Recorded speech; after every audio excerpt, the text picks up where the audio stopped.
شعبان المعظم کے ماہ مبارک میں میرے کریم آقا صلی اللہ علیہ وسلم کثرت کے ساتھ روزے رکھتے تھے۔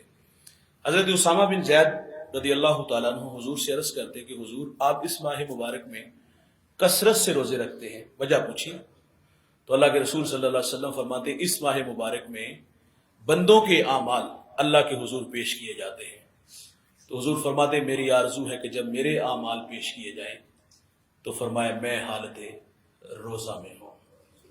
اس ماہ مبارک میں ہمارے اعمال پیش کیے جاتے ہیں تو بھائی شوق تو ہونا چاہیے، سجدے ہوں، کان میں قرآن کے نغمے ہوں اور دکھی انسانیت کی خدمت ہو۔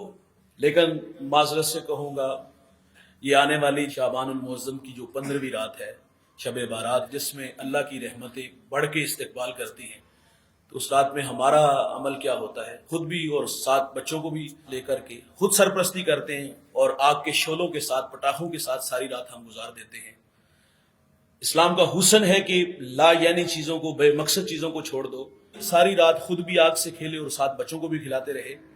اور ہر سال آپ دیکھتے ہو کہ ہمارا نقصان کتنا ہوتا ہے، کسی کی آنکھ ضائع ہوگی، کسی کا ہاتھ جل گیا، کسی کا گھر جل گیا، کئی جانی نقصان بھی ہمارے ہوتے ہیں۔ اور وہ رات جو اتنی بابرکت رات ہے جس میں اللہ تعالیٰ قبیلہ بنو کلب کی بکریوں کے بالوں کے برابر اللہ گناہ گاروں کی بخشش فرمائے گا، تو ہم نے اس رات میں کیا کیا؟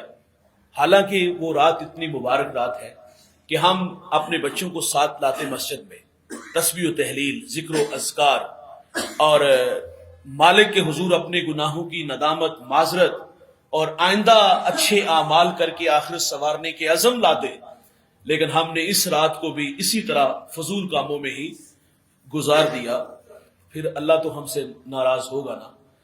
تو اس ماہ مبارک میں آنے والی جو 15ویں شعبان ہے، اس رات کو کثرت کے ساتھ جو ہے وہ اللہ کی عبادت کیجئے گا، ذکر و اذکار کیجئے گا، تسبیح و تحلیل کو معمول بنائیے گا۔ اور میرے نبی فرماتے 5 راتیں جس میں اللہ دعا قبول فرماتا ہے۔ ایک فرمایا شب جمعہ، عیدین اور رجب کی پہلی رات اور 15ویں شعبان کی رات کو اللہ تعالیٰ سے جو بھی دعا کی جائے اللہ دعا قبول فرماتا ہے۔